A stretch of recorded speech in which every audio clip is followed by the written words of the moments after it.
Go digital first, or not.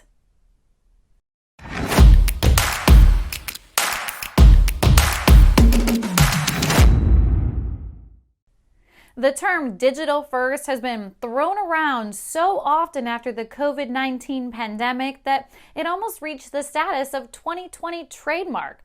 And there is a good reason for it. Companies had to perform rapid digital transformations spanning from internal operations, marketing, selling, to product delivery. But even though e-commerce has been a rising trend with consumers, we still need to entertain the fact that the digital-first approach may not be the absolute reality once we come on the other side of COVID-19 restrictions. From country to country, we can see different circumstances and approaches to addressing them. Furthermore, consumer behavior also varies according to each particular market and geographic position. The question remains, how can companies tend to the current circumstances but stay flexible for the future? Keep watching to find out. Holistic approach to digital-first mindset. While going digital first makes sense for various industries, some companies have gone down the digital innovation route with an exclusive focus on digital. However, the utility of digitalization is not about optimizing old processes and executing them the same way as we did before. The real value of digitalization is in its ability to support value-driven methods with a strategic and sustainable approach. Optimizing the purchase journey in a holistic and customer-centric way is about serving the customer with connection and convenience in mind. Digitalization can support the ultimate goal of identifying and anticipating where, when, and how customers like to make a purchase.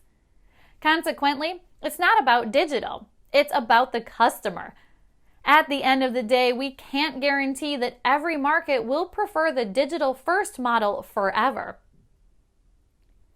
Factors to consider before going all digital. Uncertainty.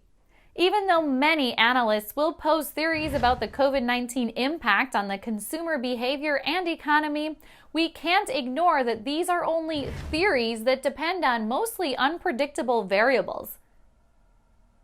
One of the variables includes the ability to ease precautionary measures after the successful vaccination rollout. But there is no guarantee on how soon this will happen or its impact on future consumer behavior. Behavioral psychology. Various consumer behavioral patterns have been shifted during the pandemic as a result of new circumstances. Suppose we conclude, based on history, after a crisis, consumers typically become more price sensitive. While some consumers will go back to their old spending habits after a certain time, some will also keep them. The benefit of creating a more holistic overview of consumer behavior and different variables shaping that behavior can help brands appeal directly to consumers' emotions and their desire to connect. Nostalgia. During uncertain times, consumers tend to get nostalgic, making them care less for the money they are spending. This phenomenon has been helpful in marketing for quite some time now. A study tracking the effects of COVID-19 on entertainment choices unveiled that more than half of consumers seeking comfort in familiar content from the past. One of the great examples of the power of consumers' nostalgia is the story of Nokia's revamp of its classic 3310 phone model. The device sparked an absolute blast from the past across a generation of early cell phone users.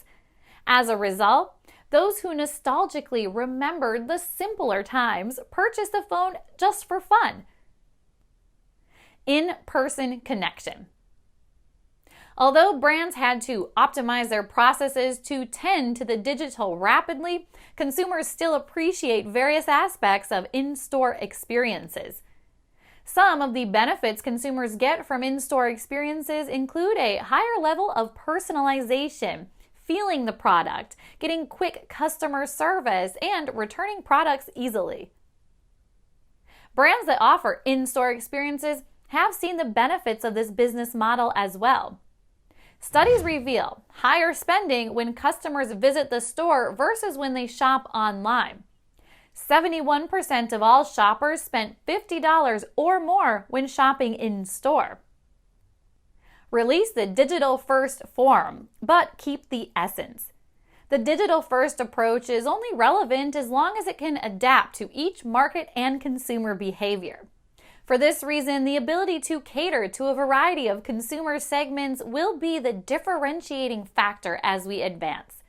Technology can be instrumental in serving this goal, but it shouldn't be the ultimate goal. Companies that want to provide a great customer experience will have to design new customer journeys with flexibility in mind, as they might need to adapt or even revert in the future. Discover your new place in the world. Your brand's purpose will always stay the same: serve the ever-evolving customers' wants and needs. For this reason, going back to the drawing board is helpful to reinvent the value you bring to the customer. Is it still relevant? Will it be relevant in the future? If not, consider listening to customers' needs to reimagine your market positioning first and then apply digitalization where necessary. Final thoughts. As change is the only constant, leaders must keep it in front of their mind. The ability to envision the future down the line is a great skill, but building a responsive and agile business is what's going to bring you the big win. Please make sure to like, share, and subscribe to our YouTube channel for more videos like this so you can take your marketing automation to the next level. And remember to activate notifications to receive the latest videos. Thank you for watching.